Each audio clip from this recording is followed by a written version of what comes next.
Bonjour à toutes et à tous et bienvenue sur Montagne TV pour un nouveau numéro de 2 heures de marche, le magazine de celles et ceux qui font la montagne et qui vivent la montagne. Et vous allez le voir, il s'en passe des choses dans nos montagnes. Pour preuve, Isabelle Pochakotiou est avec nous aujourd'hui. Vous êtes directrice de l'Office de tourisme du Grand Bornand. Bonjour. On va parler de toute l'actualité du Grand Bornand de cet hiver et de l'été à suivre, bien sûr. Et face à vous, Fabrice Hurt. Merci d'être avec nous. Vous êtes le frais directeur de l'Office de tourisme de l'Alpe d'Huez. Merci pour le frais. Bonjour. Bah oui, mais vous avez déjà une grande expérience dans le domaine. Vous avez été à Champs-Rousse pendant de nombreuses années, c'est ça? Tout à fait, oui, pendant 12 ans. Oui. Et là, vous venez d'arriver à l'Alpe d'Huez. Ça fait quoi, 5 mois depuis le début de la saison? C'est ça.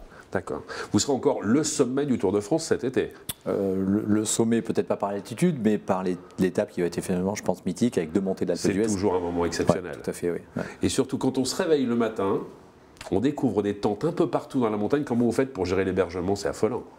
L'hébergement, c'est déjà complet. Ouais. Et puis après, il se gère un peu en autonomie. On essaye un peu de le contrôler, mais c'est un peu sauvage. Je sors d'une réunion préfecture aujourd'hui, on va essayer de caler ça, mais c'est vrai qu'on attend beaucoup de monde, bien évidemment, pour cette étape mythique. Qui sera les gens s'installent quoi, 2-3 jours avant, pratiquement? Une semaine, 10 jours. Une semaine, pour certains. carrément. Ouais, tout incroyable. à fait. Ceci étant, l'actualité Tour de France, vous allez la partager avec Isabelle. Oui, parce que le lendemain, je crois qu'ils vont traverser un petit peu les Alpes et peuvent se retrouver au Grand Bornand. C'est pas la première fois que le Tour de France s'arrêtera chez vous. Hein. Ce sera la 6e fois. 6e fois. Voilà. Donc, vous êtes les 2 stations peut-être les plus représentées en matière de présence ville-étape aujourd'hui dans les Alpes? Alors, l'Alpe d'Huez est la 2e. Oui. En termes de ville-étape en montagne, puisque la première c'est Briançon, oui. La deuxième c'est l'Alpe d'Huez, et nous on va être la 27e fois. 27e fois. Un jour, Isabelle. Un jour viendra. Isabelle, la grande actu de cet hiver au Grand Bornand, parce qu'il se passe plein de choses durant l'été, on en parlera avec les mômes et tout ça, bien sûr, c'est Glisse en Cœur. Une opération que je connais bien puisque j'ai l'honneur, je dirais, de la parrainer depuis maintenant 6 ans. C'est la 6e édition. On va la présenter succinctement. Ce sont quoi, 24 heures de ski? 24 heures de ski, donc ça aura lieu le 23 et 24 mars. Des équipes de 10 coureurs qui vont organiser un relais pendant 24 heures, non-stop. On skie la nuit. On skie la nuit. On commence le samedi 14h jusqu'au dimanche 14h. Et puis tout ça dans une ambiance très festive, très conviviale. Donc il y a beaucoup de concerts, de personnalités qui viennent soutenir cet événement. Pourquoi soutenir cet événement? Parce que c'est un événement caritatif. Très bien. Voilà, l'idée chaque année, c'est d'aider une cause. Comme le Grand Bornand est le pays du bonheur des mômes, nous avons choisi chaque année d'aider une cause qui est liée au bien-être, une cause qui aide à sauver des enfants. Toujours vers l'enfance, bien sûr. Toujours vers l'enfance. Alors les caméras de Montagne TV étaient l'année dernière sur place pour découvrir justement tout l'engouement, toute l'ambiance qu'il pouvait y avoir autour de la 5e édition de Glisse en Cœur. Regardez ces images, ça se passe de tout commentaire.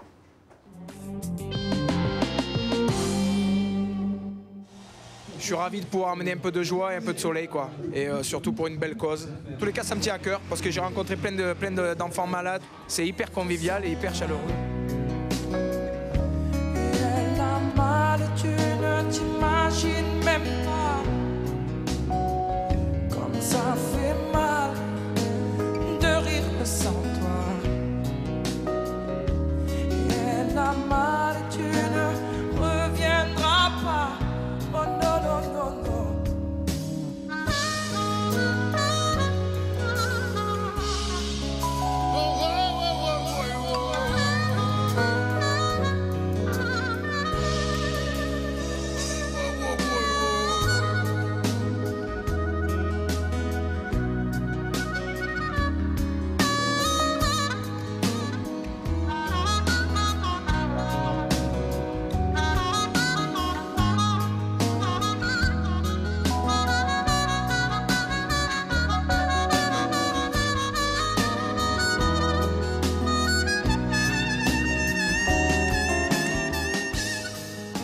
L'ambiance est bonne, on est à 3 tours et demi, mais on y croit. On sera là jusqu'à 14h et on se donne à fond.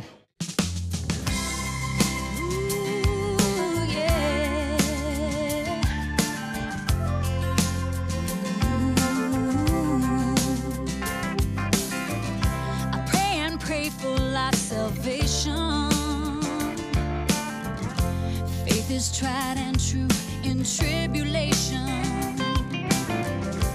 Love is lost and only check the news. And with these open arms I wait for you, 'cause I hear screaming on the left, yelling on the right. I'm sitting in the middle trying to live my life. 'Cause I can't stop the war, shelter homeless, feed the poor. I can't walk on water, I can't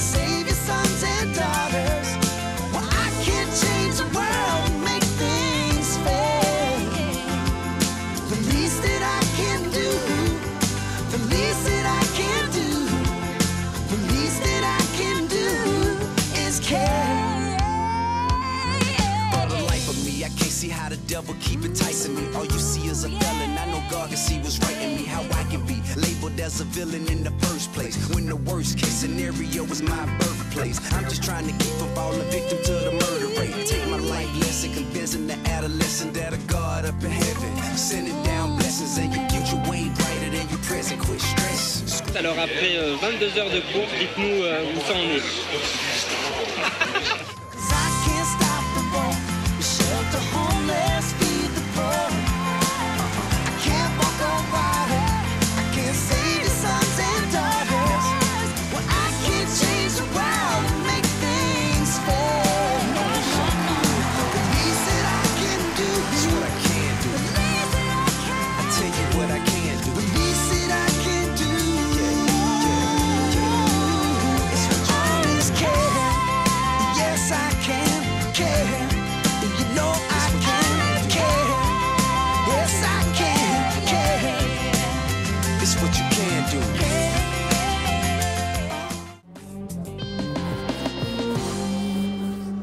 Ce qu'il faut savoir, c'est que ce n'est pas réservé uniquement aux skieurs professionnels ou aux très grands skieurs. Même les skieurs débutants peuvent y participer. L'essentiel, c'est d'avoir un gros cœur. Un gros voilà, cœur, tout simplement. C'est par équipe de 5 à 10 personnes, vous le disiez tout à l'heure.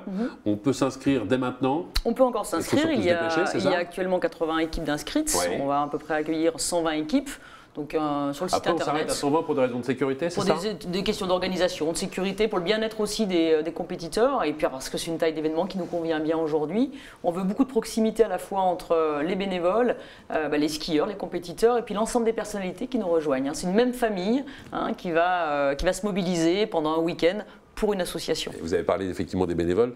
Toute la population du Grand Bornand est aujourd'hui solidaire de cette opération et est acteur même de cette opération, les services techniques, mais également effectivement tout le monde qui vient servir un petit peu dans les différentes buvettes. Oui, bien sûr, le premier partenaire étant le domaine skiable, parce qu'ils assurent un service sur 24 heures qui est tout à fait remarquable, l'ensemble du tissu associatif, les services. Et c'est pour ça aussi qu'au Grand Bornand, on réussit à mener une politique événementielle très ambitieuse, parce qu'on a une population qui est très, très impliquée. Je dis toujours, nous avons des bénévoles qui ont un savoir-faire incroyable au Grand Bornand. Alors, on l'a vu, il y a des manifestations tout au long de la journée, un gros concert le soir. L'année dernière, c'était Christophe Maé qui nous avait fait la gentillesse d'être présent. Il revient cette année? Il revient cette année, en compagnie de Zaz, de Yodelis, de John Maman, Elise Moon également sera présent, Tal, et ensemble, ils vont répéter à Paris 3 jours. Ils vont monter un concert qui s'appelle Leur Voix pour glisser en chœur et nous offrir, je dis bien nous offrir, cette prestation. Voilà, parce qu'ils ont été sensibilisés par cette opération et par la cause également. Alors, j'ai vu que parmi les différentes équipes qui seront présentes, il y a déjà des équipes de médias qui seront avec nous, des gens de France 2, des gens de TF1. Alors France 2, donc ce sont les 20h qui vont, les équipes du 20h qui vont se confronter, comme ils le font tous les soirs. Contre Boulot. Voilà, en fait ils sont amis dans la vie tous les deux. Donc David Pujadas monte son équipe, l'équipe de France 2. Gilles Boulot monte son équipe également, ça s'appellera les Givrés de TF1. On vient d'apprendre que France 3 monte également son équipe, et puis LCI, et puis Montagne TV, bien sûr. Forcément, tout le monde sera là. Alors, parmi les personnalités qui étaient déjà venues, je parle des chanteurs, bien sûr, Louis Bertignac qui s'est déjà présenté, Gérald de Palmas était avec nous, Michael Jones, le célèbre guitariste de Jean-Jacques Goldman, là, effectivement, Christophe Maé et encore plein d'autres artistes. Ça ne cesse de grossir. Combien de personnes au pied des pistes du Chinaillon l'année dernière pour assister au concert? Pour le concert, on avait entre 10 et 12 000 personnes, voilà, et sur l'ensemble du week-end, c'est un week-end qui, il y a certainement plus de 20 000 personnes qui nous rejoignent durant le week-end. Ce qui est intéressant aujourd'hui, c'est que beaucoup d'équipes traversent la France. On a beaucoup d'équipes de Bretagne, de Vendée, de Paris, de Lyon, d'un peu partout. Qui viennent, il y a des Belges qui viennent assister. Ils reviennent encore cette année, des Suisses, des Anglais. Donc voilà, c'est très sympa. Et ce dont on tient beaucoup, c'est cette convivialité, cet esprit très solidaire. C'est très important pour nous. Il y a une vraie chaleur. Glisse en chœur se fait systématiquement au profit d'une association. Depuis le début, vous avez soutenu qui exactement? Donc on a commencé par soutenir 2 associations qui œuvrent pour la lutte contre la mucoviscidose, donc l'association du papa de Grégory Le Marchal et de Marianne Bréchu, l'association Étoile des Neiges. Donc on a collaboré 2 années à leur côté. Ensuite 2 années aux côtés de mécénat chirurgie cardiaque pour sauver des enfants atteints de malformations cardiaques qui ne peuvent dans leur pays se faire opérer. L'an dernier, nous avons travaillé aux côtés des maladies, vaincre les maladies lysosomales, qui sont des maladies génétiques rares. Et méconnues. Et cette année, c'est au profit des Puits du Désert, association dont le siège est basé au Grand Bornand. La présidente habite au Grand Bornand, Christelle Pernet. Et c'est une association qui œuvre pour les populations du Nord Niger, la région d'Agadez, où actuellement un enfant sur 5 n'atteint pas l'âge de 5 ans en raison de maladies hydriques, tout simplement. Donc ils financent des puits. Voilà, et on a été très très sensible à cette cause. On aime bien aussi avoir un spectre local comme un spectre plus international, c'est important. Voilà. On va faire la connaissance de Christelle Pernet à travers quelques images que nous avions tournées sur le plateau de 2 heures de marche il y a à peu près 1 an. Écoutez son témoignage.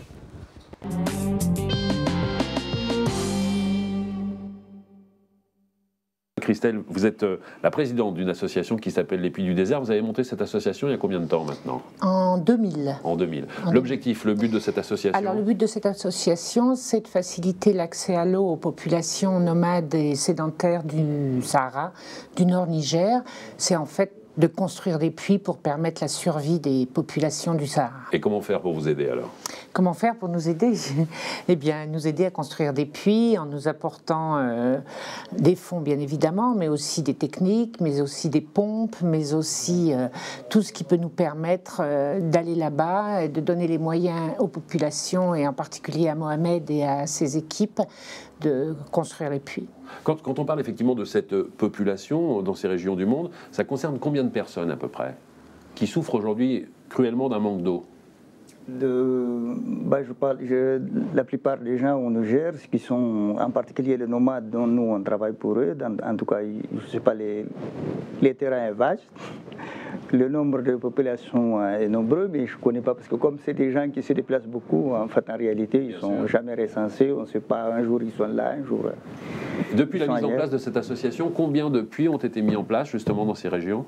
Et depuis que j'ai rencontré Christelle, on s'est mis ensemble, on a parlé de tous les gens qu'on a rencontrés, des gens qui nous ont aidés, qui ont organisé des choses pour nous, à qui je remercie d'ailleurs aujourd'hui.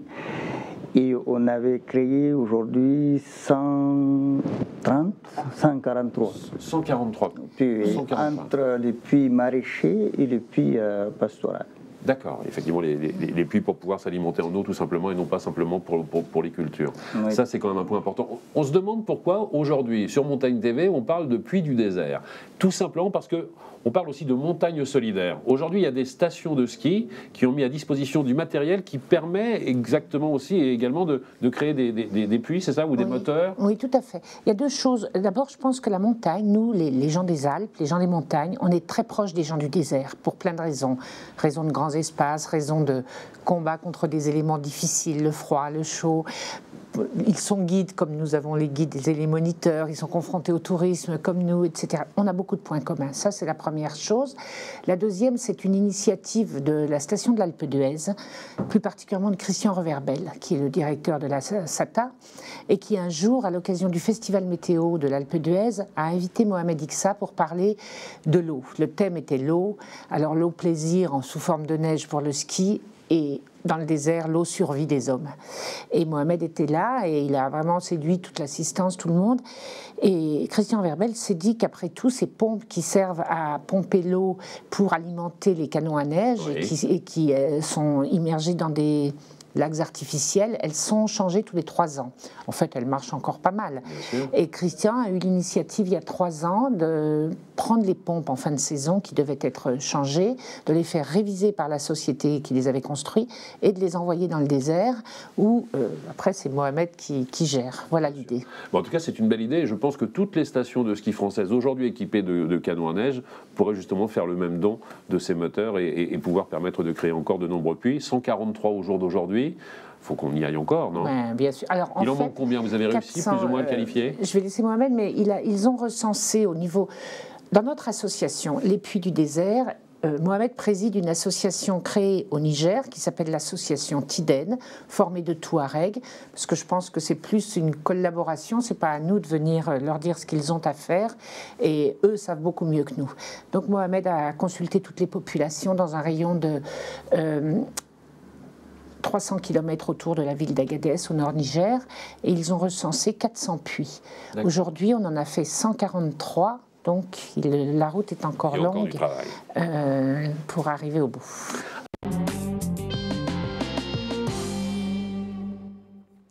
J'avais appris aux côtés de Christelle et de Mohamed que l'eau, bien sûr, c'est la vie, mais l'eau également peut être synonyme d'éducation. Au jour d'aujourd'hui, les enfants sont obligés de faire 10 km, 20 km à pied pour aller chercher de l'eau.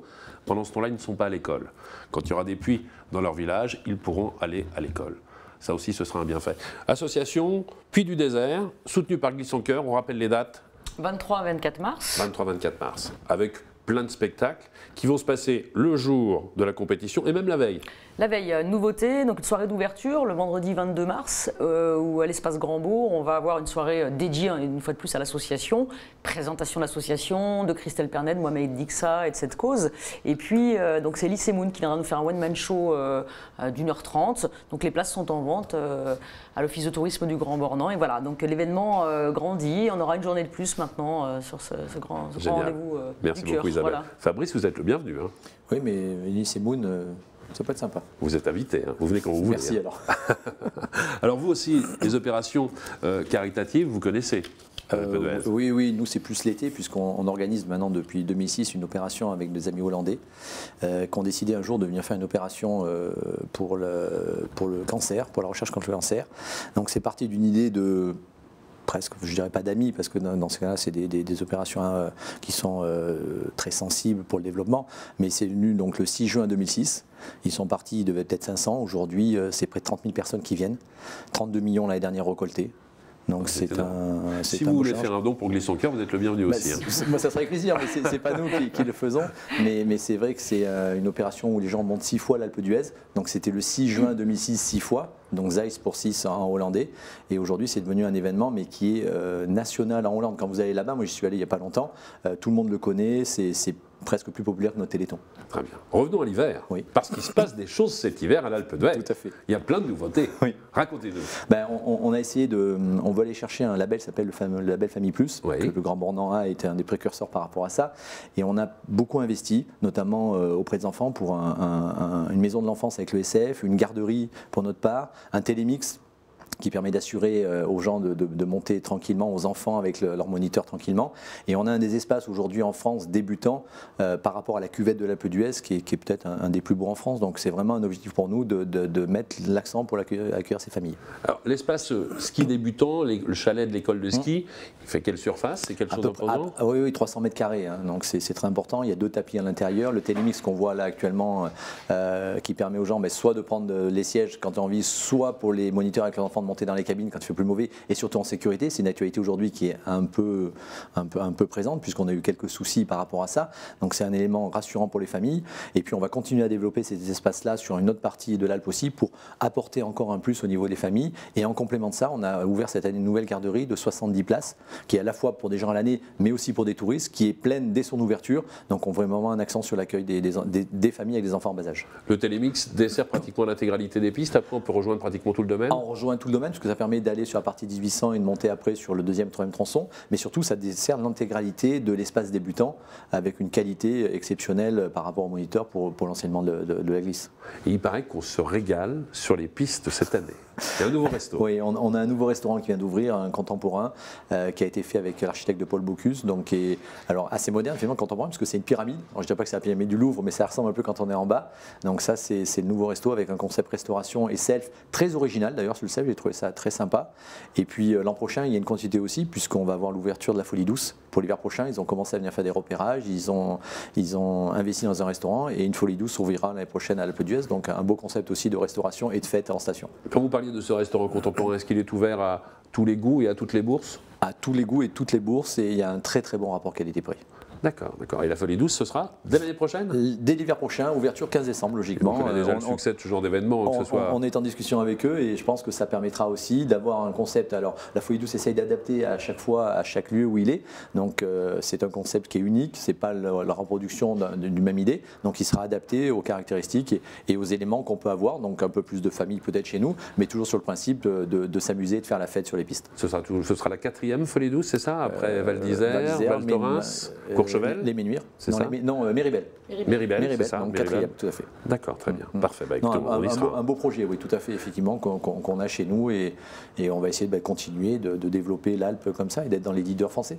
Alors, j'ai entendu dire qu'il y avait une nouvelle offre commerciale également qui était les séjours décalés. C'est quoi ça? Alors, c'est un produit qu'on a monté avec le conseil général, avec Isère Tourisme, pour essayer de proposer aux gens de venir dans des conditions un petit peu différentes, c'est-à-dire de venir plutôt du samedi au samedi dans le traditionnel, de venir soit du jeudi au dimanche ou du dimanche au dimanche, ce qui permet d'être moins nombreux sur les routes, moins nombreux dans les aéroports, moins nombreux dans les gares, d'avoir une meilleure circulation. Donc on a développé ça cette année avec nos amis des Deux Alpes et de Champs-Rousse, un produit qu'on essaye de mettre en place dans l'Isère pour dire aux gens venez un peu différemment, allez pas tous dans les bouchons le samedi et puis venez le dimanche au dimanche et c'est plus sympa.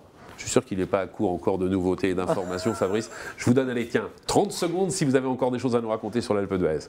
Je pense qu'aujourd'hui, l'actualité importante de l'Alpe d'Huez, c'est nos champions, mais je crois que là-dessus, on partage aussi d'autres choses avec le Grand Bornand. Mais voilà, on a fait l'actualité des championnats du monde avec une médaille d'or pour vous et puis une médaille d'argent pour nous en Super G.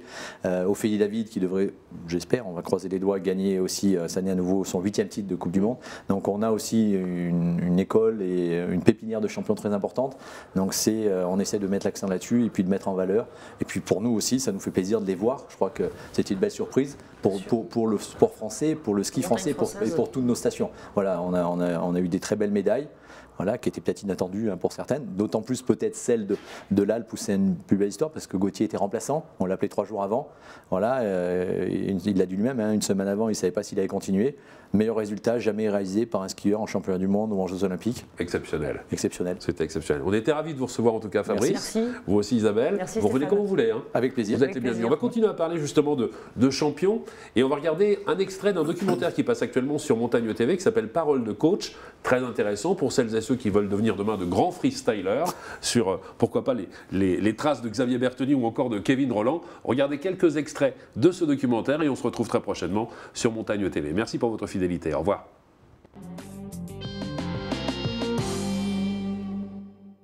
Salut à tous. Aujourd'hui, une des bases fondamentales du ski freestyle, la chandelle.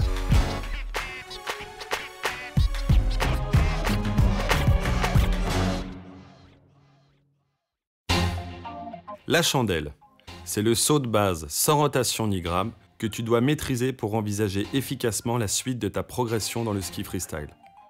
Le choix du module doit être adapté à ton niveau. Chaque kick nécessite une vitesse d'approche qui lui est propre.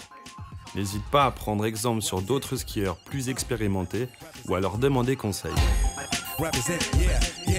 Décomposons cette chandelle en 3 points. L'entrée dans le kick et sa sortie, l'attitude à adopter une fois en l'air, et la préparation à la réception elle-même. Point numéro 1. Dans la transition, regarde le bout du kick devant toi. Tu es équilibré. Tes genoux et chevilles sont fléchis, tu es perpendiculaire au sol et tes mains sont légèrement devant toi. Pour sortir du saut, pousse doucement sur tes jambes pour décoller. Fais une extension. Pousser trop fort pourrait te déséquilibrer. Ton regard se prolonge alors sur la réception. Point numéro 2. En l'air, monte doucement les genoux et baisse légèrement le buste pour te retrouver dans une position groupée. Tu garderas l'équilibre plus facilement. Monter les genoux et baisser le buste trop vite ou trop fort te ferait perdre l'équilibre. Garde cette position groupée et compacte tout au long du saut. Tes mains sont devant toi, ton regard est toujours dirigé vers la réception. Point numéro 3. En gardant un œil sur la réception tout au long du saut, tu te mets dans les meilleures dispositions pour réceptionner parfaitement, les mains devant toi, jambes et chevilles fléchies, perpendiculaires à la pente. Point important. Sortir du kick équilibré en poussant doucement sur tes jambes. Position groupée, les mains devant toi, ton regard vers la réception. Tu réceptionnes équilibré, perpendiculaire à la pente, les mains devant.